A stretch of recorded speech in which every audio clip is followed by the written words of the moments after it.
On today's show, the future's bright for Kiwi EV adoption and clean energy. Elon Musk announces dual motor Model 3 variants, but says the entry-level Model 3 won't be produced yet because doing so would kill the company. And race car driver Mark Webber gives his seal of approval to the upcoming 2019 Porsche Mission E.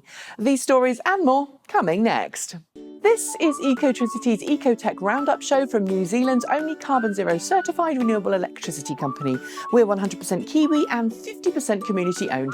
Switch today at ecotricity.co.nz. Hi there, I'm Nikki, your resident ecoTEC host, and I'm here as usual with the best clean car and energy news for all Kiwis. So let's get started with a Kiwi-specific story. As I'm sure you all know, electric vehicle adoption rates in New Zealand are on the rise, with more and more people choosing to switch to electric cars powered by clean, renewable energy.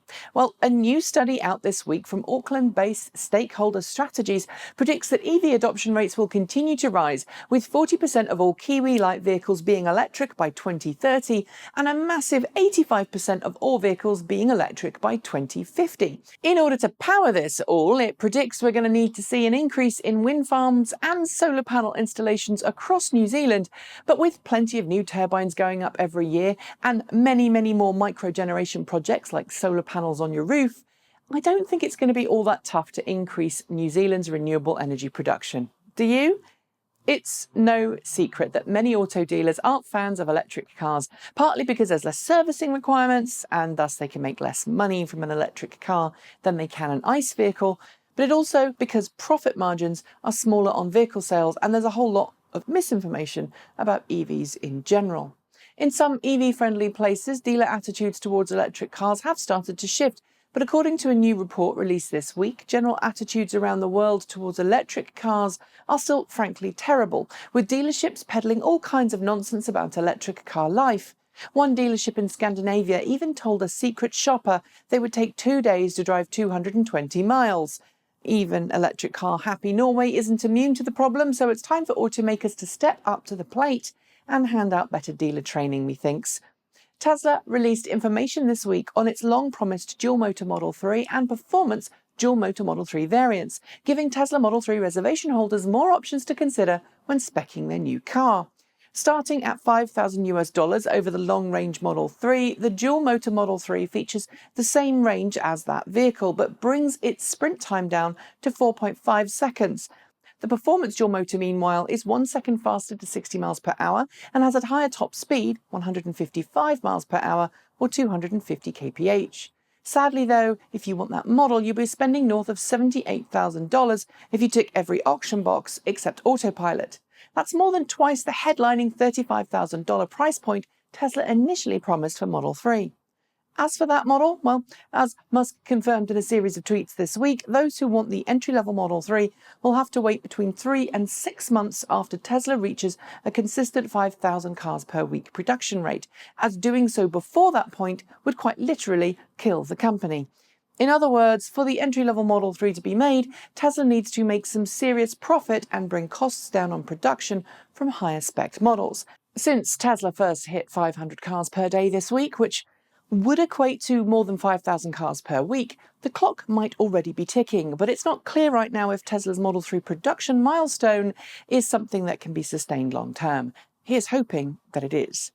Sticking with Tesla Model 3, the US-based Consumer Report said this week that it couldn't recommend that people buy one at the current time because a series of braking tests it carried out at its facility showed troubling inconsistencies in vehicle stopping distances. The average, far further than any other car on sale today, and even longer than the stopping distance of a Ford F-150 pickup, led Consumer Reports to question the car's safety and subsequently engage in a little discussion with Mr. Musk. After doing some of its own testing, Tesla confirmed the issue was caused by incorrect brake calibration software and said a fix should be pushed to customers' cars in the next few days. As to why it took so long to detect, well, I've made a video on the subject about that on this very channel, so I'll link to it in the show notes below. Oil giant BP has been making some waves in the electric car world of late, investing in clean energy companies, installing DC quick chargers at some of its petrol stations, and laying the path towards a future where it won't just be selling petroleum fuel.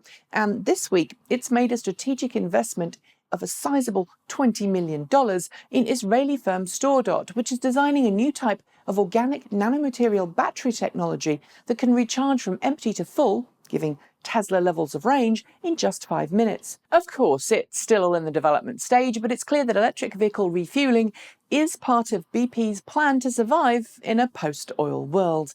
Unless you were hiding all of last week, you probably know that there was a royal wedding last weekend in the UK between Prince Harry and his American fiancée, Meghan Markle. The happy couple, of course, attracted a lot of attention for the ceremony themselves, but the actual part of the ceremony which caught my eye was, of course, the car they chose to head off in their honeymoon in, a 1968 Jaguar E-Type converted to electricity by Jaguar Land Rover. The vehicle, which you may have seen before, is only a prototype, but it was a nice gesture that showcases how the newlyweds hopefully aim to lead by example when it comes to cleaner transportation. Oh, and thank you to the lovely Robert Llewellyn, Johnny Smith, and the rest of the Fully Charged team for letting me use some of their footage for this fun ride in covering this story. Don't forget, Fully Charged Live, held at Silverstone Racecourse in England, is just 2 weeks away, and if you want to see them and me, I'm going, I've left a link in the show notes. The Jaguar E-Type Concept Zero may have got royal approval, but over in Germany, race car driver Mark Webber gave his seal of approval to the upcoming 2019 Porsche Mission E. Taking the car out on the racetrack, Webber had nothing but praise for the car, hardly surprising since he's a Porsche brand ambassador. And he added that the all-electric sports sedan cornered well, accelerated quickly, and didn't show its extra weight thanks to a carefully tuned chassis. It's going to be a while before we get our hands on one, but when we do, I'll be sure to share our experiences here.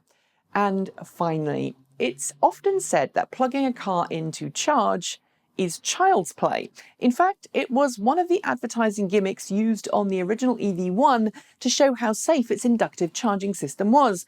But what about making EV charging actual child's play?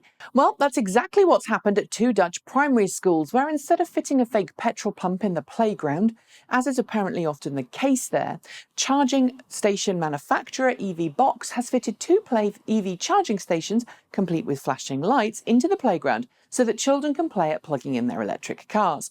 It's certainly a unique and fun way to encourage kids and their parents to think green, but I'm curious as to what you think about it. Would it catch on in New Zealand? Let me know in the comments below. And on that note, I'm going to say goodbye for the week. Don't forget to like, comment and subscribe. Tell your friends about the show, and if you've got some feedback, well, you know what to do. As always, I'll be back soon with more ecoTEC goodness, so make sure you hit that notification bell. That will help you find out the minute a new show is uploaded. In the meantime, have a fantastic weekend, make sure you do something fun, and don't forget to help keep those wind turbines spinning by switching to New Zealand's only carboNZero certified renewable electricity company. Thanks for joining me. I'm Nikki Gordon-Bloomfield. Ka kite. See you next time.